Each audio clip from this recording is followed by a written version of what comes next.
República Dominicana. Buenos días. Pablo, Julio llega hoy, ya se integra mañana.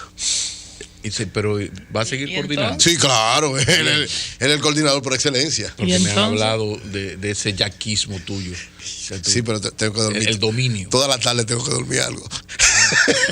No es fácil. Toda la tarde. Porque usted le huye a la madrugada. No, es que hay que levantar muy temprano, llegar aquí, soportar todo esto, entonces hay que descancelar. Hay que botar el golpe en la tarde. Ustedes no saben lo que es coordinar a este equipito tan tranquilo. Entonces, Julio, tómate la semana entera. No, Julio llega hoy. Porque la verdad es que esto no es fácil. Saludos a Helen Hill, donde quiera que esté. McKinney.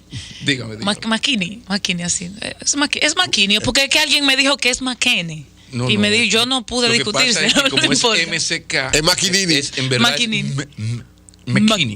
Pero eso hay que aplatanarlo. Bueno, McKinney y punto. Pablo, me recuerda a un amigo así por mejor. Twitter que también faltaron los super tucanos en vuelos rasantes. Dale, Pablo. Pero bueno, lamentablemente la semana pasada se nos fue Roberto Mirambó Casó. A los que estudiamos en ELISA, la familia de ELISA, eso es una cosa muy triste, porque cuando usted vive 3 años, 24/7, con un grupo de 45 amigos que se terminan siendo tus hermanos, la pérdida de uno de los más allegados, pues golpea. Yo estuve ausente algunos días por razones obvias, no viajé a Nueva York, y por eso no lo anuncié aquí. Yo estuve visitándole en Sedimat y la verdad que era un cuadro muy difícil, pero reiterar mis condolencias y mi abrazo solidario a toda la familia, a la de Roberto, pero a toda la amplia familia de los Icianos, que perdimos a un gran amigo y mejor ser humano. Gracias a los amigos de Claro. Mira, esa es una noticia de buen tono. Buen tono, excelente. Sí, yo lo dije temprano. Tremenda actividad, sí. Claro Claro está clara. Sí, no, y se encamina a esto de lo que significa la comunicación red móvil 5G. Ahora inauguró la 4.5, pero mirando hacia la 5. Así es. Y dio la buena noticia de que cubre ya el 72% de la población con esa nueva red, que es súper ágil, y sigue con el 90% con la 4G y el 99% con la 3G en más de 26 provincias, que está conectada con fibra óptica. Muy bien, porque de lo que se trata es de saludar y apoyar estas iniciativas, y atención, señor gobierno, haga lo que tenga que hacer por disminuir la brecha digital. En el mundo de hoy, estar sin la red, sin la internet, es no insistir. A mí en la oficina ayer se me fue la internet, y lo puedo decir por eso, porque es increíble. O sea, usted llama al médico con menos prisa que al técnico de internet, porque no se puede hacer nada. Entonces, esto de la brecha digital hay que apurar y saludar cuando empresas hacen, porque esto no cae del cielo. Estas son inversiones multimillonarias en dólares que uno saluda mucho. 31,000 millones de pesos han invertido hasta ahora en toda esa tecnificación de Bayer Omar. Esos son... No son 2 cheles, ¿no? No son 2 centavos. Entonces, también gracias a los amigos de la Sociedad Dios mío, debe decir Sociedad Interamericana de Prensa. Sociedad Industrial Dominicana. A la Mercacid. Ahora en el grupo CID. Es grupo CID ahora. Grupo hay CID. un lío. Sí, la CID. generación nuestra habla de Manicera. Manicera todavía. Y después era Mercacid. Y ahora es grupo SID. Ni siquiera CID. El grupo SID. Mercasí fue cuando se fusionó con Mercalia. Pero ahora el grupo fue Sociedad Industrial Dominicana, se fusionó, que era Manicera, sí. Para nosotros, ¿verdad? Se fusionó con Mercalia. Ahora el grupo SID. Entonces, mire, ellos van a celebrar una misa con el don Francisco Soria Costa, el arzobispo. Eso va a ser el martes 25, para dar gracias a Dios por el éxito de ese grupo que uno saluda. Señores, lo de la información de los funcionarios se deben a sus comunidades. Tienen que informar, los que representan a las comunidades y los funcionarios en ministerios o en lo que sea. Hace mes y medio que a mí grandes amigos me hablan de que en San José de Ocoa en el municipio no hay ambulancia, que la ambulancia está dañada y cuesta 300,000 pesos la reparación. Cuando yo aprovecho ayer y me le tiro por a la cabeza a la ministra, en la primera pausa me le acerqué a doña Tati. Entonces, bueno, ¿qué pasa? Que sí existe un departamento, ese departamento todavía no había sido debidamente informado, había la posibilidad de que haya un asunto de reubicación, pero hay un dato objetivo. Hace meses que el municipio de San José de Ocoa no tiene esa ambulancia. Entonces uno dice, pero ¿cómo es posible que donde hay un senador, donde hay diputados, donde hay un gobernador o gobernadora, donde hay un alcalde, nadie tenga acceso al señor Ferreiras que lleva este departamento en salud pública, nadie tenga acceso a una persona tan accesible como Tati Guzmán o a otra más accesible todavía como Nelson Rodríguez Monegro?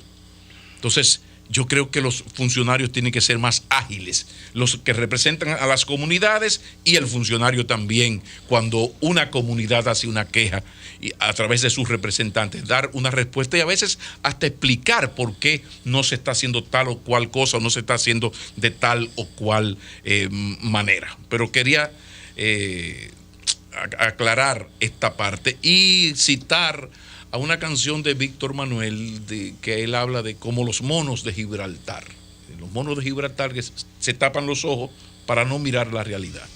Nosotros tenemos ahí la realidad del pueblo haitiano que hace lo que hacemos los dominicanos hacia Nueva York y hacia Europa. Emigra. Con la agravante de que, ya lo hemos dicho 200 veces, hemos llegado a una situación de una parte importante del sector productivo nacional depende de esa mano de obra lamentablemente indocumentada. Entonces hay una situación seria porque el meollo, la naiboa, el glutatiberol, el centro de este problema está en aplicar las leyes. Lo de Bosch otra vez hay que llevar al gobierno del doctor Balaguer a su propia legalidad, ¿comprende? Entonces las leyes están ahí. Yo vuelvo a preguntar cuántas empresas de construcción o del sector agropecuario han sido sometidas a la justicia por contratar ilegales. Entonces no es este show de mal gusto de tirársele a recoger ciudadanos haitianos indocumentados, generalmente de la peor manera. Ya ahí fallecieron 5 personas huyendo de la persecución, incluido un bebé. Entonces, ¿cuántos miembros de la policía, de las Fuerzas Armadas en sentido general, y de los que tienen que ver con el control fronterizo han sido sometidos a la justicia por crear bandas, mafias que traen embarazadas, que traen pedigüeños, que les traen? Yo tengo una finca y necesito, hay una mafia con un coronel, un capitán que me trae esa gente. ¿Cuántos miembros de las Fuerzas Armadas han sido separados de las filas deshonrosamente por traicionar? Que yo sepa. Mientras tanto, el país sigue en bandolera. O sea, ustedes lo están viendo aquí. O sea, yo no voy a repetir el comentario de José ni el de Anibelka. Yo solamente recuerdo a Bertolt Brecht. Aquello de que hoy me llevan a mí, pero es demasiado tarde.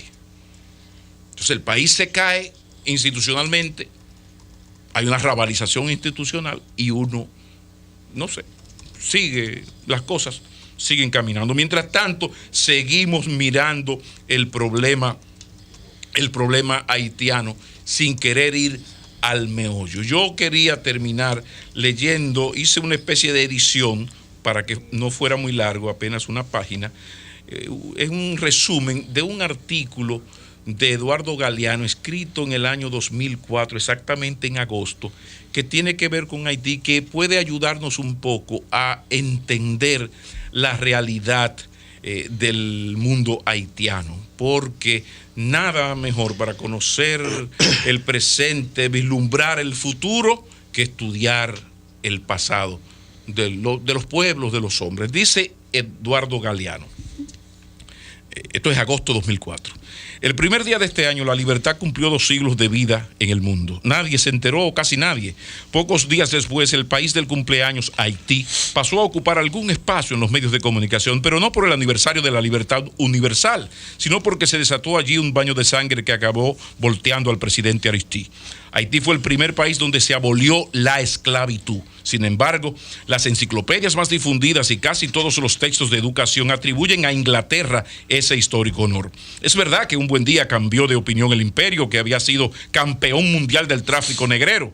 Pero la abolición británica ocurrió en 1807, 3 años después de la Revolución Haitiana, y resultó tan poco convincente que en 1832 Inglaterra tuvo que volver a prohibir la esclavitud. Haití ha vuelto a ser un país invisible hasta la próxima carnicería. Desde la revolución para acá, Haití solo ha sido capaz de ofrecer tragedias. Era una colonia próspera y feliz y ahora es la nación más pobre del hemisferio occidental. Las revoluciones, concluyeron algunos especialistas, conducen al abismo. Y algunos dijeron y otros sugirieron que la tendencia haitiana al fratricidio proviene de la salvaje herencia que viene del África, la maldición negra que empuja al crimen y al caos. De la maldición blanca no se habló. La Revolución Francesa había eliminado la esclavitud, pero Napoleón la había resucitado. Preguntó, ¿cuál ha sido el régimen más próspero para las colonias? El anterior, Su Majestad, pues que se restablezca. Y para reimplantar la esclavitud en Haití, envió más de 50 naves llenas de soldados. Los negros alzados vencieron a Francia y conquistaron la independencia nacional y la liberación de los esclavos. En 1804 heredaron una tierra arrasada por las devastadoras plantaciones de caña de azúcar y un país quemado por la guerra feroz, y heredaron la deuda francesa. Francia cobró cara la humillación infligida a Napoleón. A poco de nacer Haití, tuvo que comprometerse Haití a pagar una indemnización gigantesca por el daño que había hecho, liberándose. Esa expiación del pecado de la libertad, le costó 150 millones de francos oro. Eso 7 veces el presupuesto de Haití en el 2004. El nuevo país nació estrangulado por esa zona atada al pescuezo. Mucho más de un siglo llevó el pago de la deuda. En 1938, en el 38 se cumplió por fin la redención final. Para entonces ya Haití pertenecía a los bancos de Estados Unidos. A cambio de ese dineral, Francia reconoció oficialmente a la nueva nación. Ningún otro país la reconoció. Haití había nacido condenada a la soledad. En 1915 los marines se desembarcaron en Haití. Se quedaron 19 años. Lo primero que hicieron fue ocupar la aduana y la oficina de recaudación de impuestos, como aquí digo yo. El ejército de ocupación retuvo el salario del presidente haitiano hasta que se resignó a firmar la liquidación del Banco del Estado, que se convirtió en una sucursal del Citibank de Nueva York. Atención, los ocupantes no se atrevieron a restablecer la esclavitud, pero impusieron el trabajo forzado para las obras públicas y mataron mucho. La misión civilizadora concluyó en el 34. Los ocupantes se retiraron dejando en su lugar a una Guardia Nacional fabricada por ellos para exterminar cualquier posible asomo de democracia. Y así, de dictadura en dictadura, de promesa en traición, se fueron sumando las desventuras y los años. Aristide, el cura rebelde, llegó a la presidencia en el 91, pero duró pocos meses. Los campesinos cultivadores de arroz, que eran la mayoría, se convirtieron en mendigos o balseros. A Haití le pagaron la afrenta de la libertad, negándole el pan y la sal. Le congelaron los créditos a pesar de que había desmantelado el Estado y había liquidado todos los aranceles y subsidios que protegían la producción nacional. Atención, para explicar pobrezas. Los campesinos cultivadores de arroz, que eran la mayoría, se convirtieron en mendigos o balseros. Ahora Haití, estamos en el 2004 cuando se escribió esto, importa todo su arroz precisamente desde los Estados Unidos, donde los expertos internacionales, que son gente bastante distraída, se han olvidado de prohibir los aranceles y subsidios que protegen la producción nacional. Haití es un país arrojado al basural por eterno castigo de su dignidad. Allí yace como si fuera chatarra, esperando las manos de su gente. Termina Eduardo Galeano. Eso dice Eduardo Galeano. Esa es la realidad de Haití. Ahora, terminando, ante esa realidad, ¿cuál ha de ser el comportamiento del Estado dominicano para ser solidario, eso sí, pero defender el interés nacional? Cambio y fuera Mauricio.